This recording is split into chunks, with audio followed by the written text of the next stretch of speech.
What's good, fam? Welcome back to the channel. Appreciate everybody for coming through and checking out the video. Make sure you like, comment, share, subscribe, hit the bell so you get notified, you understand? And with that being said, man, this past weekend we witnessed some legendary shit, you feel me? Yeah, man, we witnessed some real legendary shit. Terence Crawford became the undisputed welterweight champion, two-time undisputed. You know what I'm saying? After stopping Errol Spence in the 9th round of Showtime pay-per-view. Joining Clarissa Shields as the only two fighters to be two-time undisputed in the 4-belt era.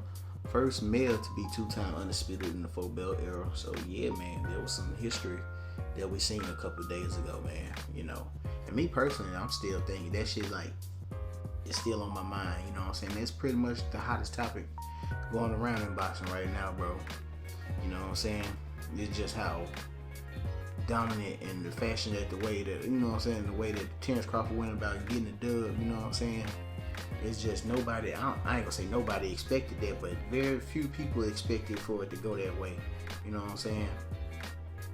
Pretty much going into this fight, I was thinking that it was gonna be 50-50, but it didn't go that way. You know what I'm saying? I thought, I really thought it was gonna be closer than what it was, but Terence Crawford showed that he was just levels above Errol Spence, you know what I'm saying? Because them was the top two guys in the welterweight division right there. Number 1 and number 2. You know what I'm saying? Terence Crawford just showed you how much of a gap it was between number 1 and number 2 in the division. You feel me? And I'm pretty sure it's not no doubt in nobody's mind now that he is pound for pound number 1 on a lot of people's list. And I'm pretty sure a lot of people still probably gonna have the monster up there or some shit like that, or Canelo, or however you want to put it. It's all about your opinion anyway. Either way it go. So, but for the most part, he's like that number 1 guy on a lot of people's list on the pound for pound. But yeah, man, I think that just proved why though, because the way that he went about getting that dub, it was just the fashion and the way that people was, all the opinions surrounding this fight, thinking that it was gonna be so close and back and forth, and this guy going down and this guy getting dropped, or it may end up being a draw or some shit like that. You know what I'm saying? People thinking it's gonna be a fucking fight of the year candidate, and it just wasn't that, dog. It's more like a performance of the year candidate, because Terence Crawford was just that dominant. You know what I'm saying?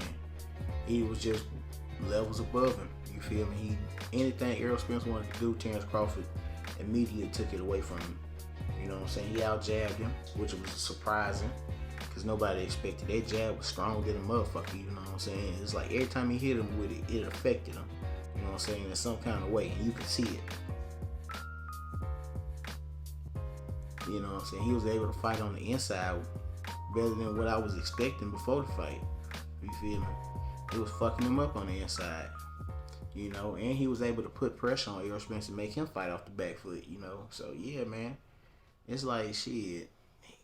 Anything that Errol Spence wanted to do, Terence Crawford was just shutting it down. You know what I'm saying? Yeah, he was just levels above him. Speed was miles ahead of him, you know what I'm saying? So, yeah, bro. Terence Crawford just showed everybody why he was looked at as that guy, you know what I'm saying? And he really showed you that he that motherfucker. He a bad motherfucker, man. That ain't no joke. And as far as what's next for him, you know what I'm saying? It's a bunch of options. I ain't gonna say it's a bunch, but it's a few out there, you know what I'm saying? It's a few options out there for him. He already talking about going up to 154. He might do the rematch with Errol at 154. That's if Errol want to do it. They say it got to be by the end of this year. And I don't know if it's gonna be. You know what I'm saying?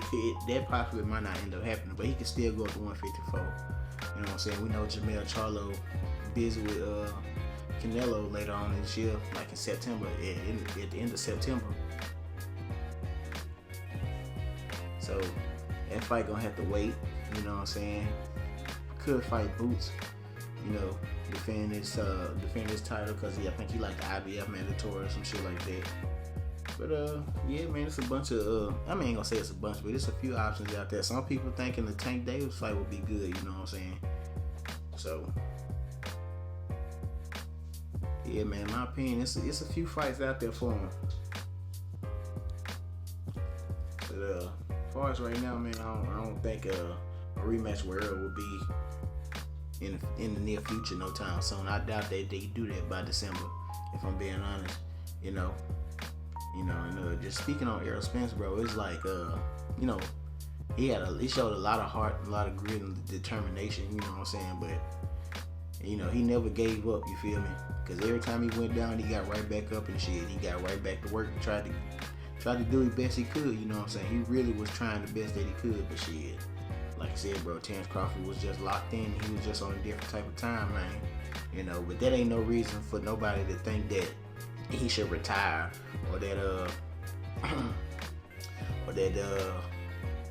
you know what I'm saying, he washed up or overrated or no shit like that. You feel me?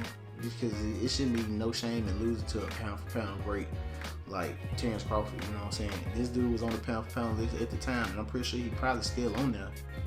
After this loss. You know what I'm saying? At the end of the day, it's just one loss, and you ended up losing to a 3-division champion. You know what I'm saying? Former undisputed, now 2-time undisputed champion, current undisputed welterweight champion. You know what I'm saying? So it ain't no shame in losing to a guy like that. You know what I'm saying? So yeah, man, it shouldn't be. I think people are jumping the gun too quick.